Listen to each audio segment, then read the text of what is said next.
Attention mga SSS pensioners, malaking pagbabago sa Annual Confirmation of Pensioners or SSS ACOP. Ngayong October 31 na, dapat alam nyo ito para pensyon di maputol. Pag-uusapan natin dito sa video. Hold up.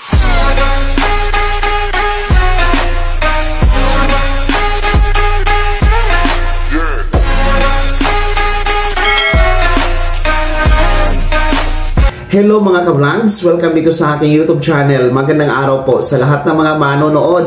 Saan po kayong dako sa mundo? Kumusta kayo mga ka-vlogs? Eto ha, makinig kayo dahil malaking pagbabago para po sa pag-comply ng Annual Confirmation of Pensioners or SSS ACOP. Ngayong October 31 na po ito. Dapat alam nyo ito para tuloy-tuloy ang pensyon na matatanggap. Mamaya-maya tatalakayin natin, pero kung bago ka pa lang dito sa aking YouTube channel o di ka pa nakasubscribe, i-click nyo muna ang subscribe button na nasa baba.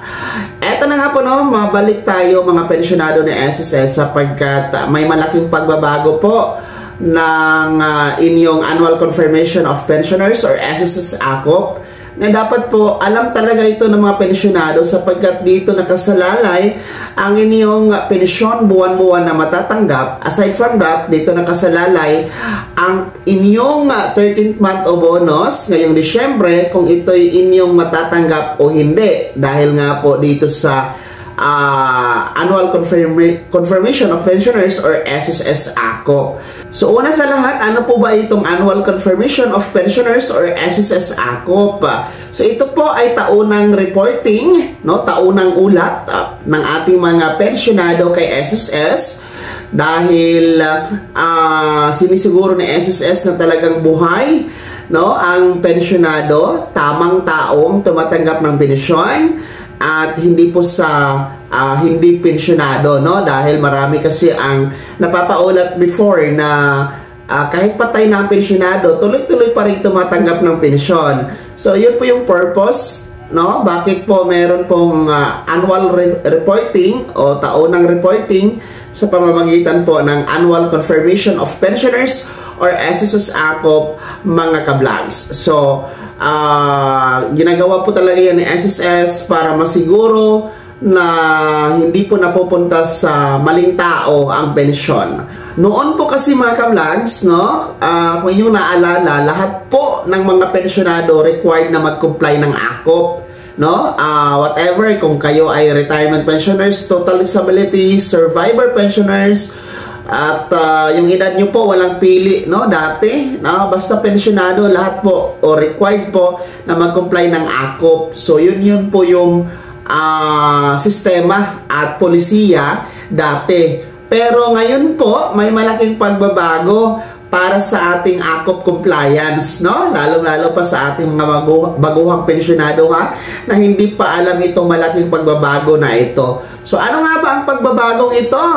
Simula ngayong October 31, 2025, ayon po sa SSS Circular Number 2023-013, yung may title or subject na Revised Guidelines for Annual Confirmation of Pensioners or SSS ACOP, ang kailangan lamang magpa-ACOP every year ay ang mga pensyonado pong merong edad na 80 pataas. So, klarong-klaro po yan, no? 80 years old pataas, sila lang po yung kailangan magpa-ACOP, no, tuwing buwan ng kapanganakan nila. So, every birth month nila at 80 anyos pataas ang edad, so, kayo po ang nire-required na lang na mag-comply ng ACOP ni SSS. So, hindi na po kasama yung mga 79 years old pababa, no? 79 years old pababa, hindi na po kayo kasama. Okay? And then, whatever, no, kung wala namang pili, kung retirement pensioners, total disability, or death or survivor pensioners, basta 80 pataas ang edad at buwan ng kapanganakan, tulad ngayon, buwan ng Oktobre, no, hanggang October 31 po ang deadline sa pag-comply ng inyong Annual Confirmation of Pensioners or ACOP. Kaya tinatawagan po natin na ang lahat ng mga pensyonado ng SSS na mayroong buwan ng kapanganakan nitong buwan ng Oktobre at ang edad 80 pataas, please complier ako on or before October 31. Pumunta na po sa pinakamalapit na SSS branch sa iyong lugar para mag-walk-in, no? And then pwede din po tayo mag-set ng appointment through video conference, no? Mag-email kayo kay SSS. And you can also comply your AKOP sa mga selected banks. Nasa screen nyo po kung kliyente kayo ng mga bangkong yaan.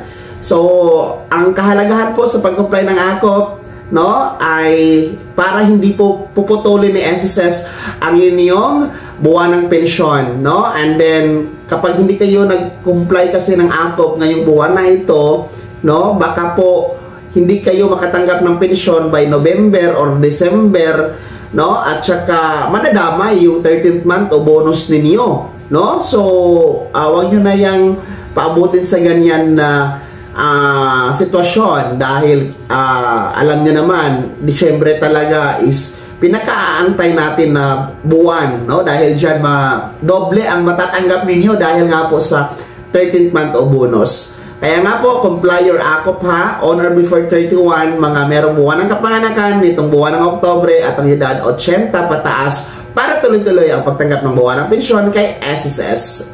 Kaya naman mga SSS pensioners, sino po sa inyo dito ang merong buwan ng kapanganakan o magbe-birthday ngayong buwan ng Oktobre at merong 80 anyos pataas na edad? Tapos na ba kayo nag-comply ng AKOP o hindi pa? Ibahagi nyo po sa comment section na nasa baba. Pakilakip ng buong pangalan at kung taga saan kayo. Bago kung tapos sa video na to, kung gusto nyo po sumuporta sa aking YouTube channel, maaari nyo pong i-click ang ating super thanks button na nasa baba. Sa mga gusto maging miyembro, pwede i-click nyo lang ang ating join button. Maraming perks dyan mga ka-vlogs. Be my member now. Sana'y naging gabay ang video na to kahit paano na pag-uusapan natin ang mga mahahalagang bagay-bagay na may kinalaman sa pagiging miyembro beneficiaryo at pensionado sa SSS. Kung hindi ka pa nakasubscribe dito sa aking YouTube channel, maaari nyo na i-click ang ating subscribe button na nasa baba. Huwag kalimutan na pindutin ang notification bell. Ilagay nyo po sa all para updated ka sa lahat ng mga videos na i-upload ko.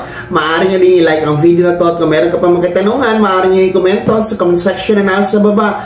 Paki-follow na rin po ang aking official Facebook page na nasa screen nyo. Bulit po, ako si Daniel Timpawa na nagsasabing dito sa aking YouTube channel, pawang katotohanan at lahat totoo lamang.